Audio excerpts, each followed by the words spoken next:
ne sont pas des idiots. Il y en a un peu ras-le-bol de prendre les Français pour des cons.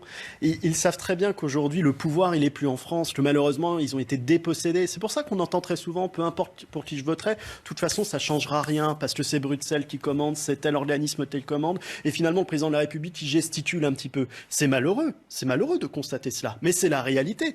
Et je suis d'accord avec Frédéric. On s'est dépossédé depuis 20 ans, 30 ans, depuis le traité de Maastricht, de nos pouvoirs, de nos compétences. Aujourd'hui, on a des élus qui, malheureusement, notamment à l'Assemblée nationale, passe plus de temps à ratifier des dispositions européennes plutôt qu'à adopter des lois qui soient dans nos intérêts. Bon, ça, c'est un constat. Maintenant, sur ce convoi de la liberté, l'attitude du gouvernement, elle démontre très bien que ce convoi a une raison d'être.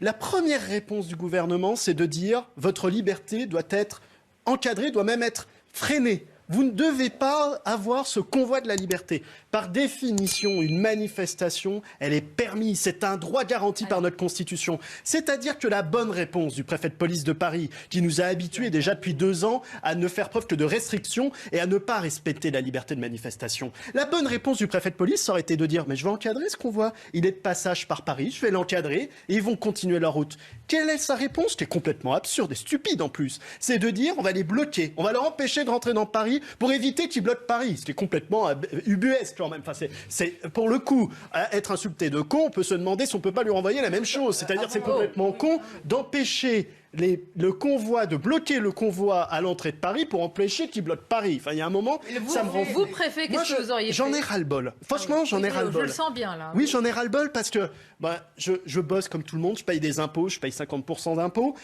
je me fais vacciner pour pouvoir vivre librement. Je vois un gouvernement qui me prend pour un con en me disant « au 1er avril, je vais supprimer le pass vaccinal », comme si on n'était pas assez dupe que l'élection présidentielle arrivait, qu'il avait besoin de récupérer les voix des gens qui étaient contre lui. Il y a un moment, il y en a marre. Moi, j'ai...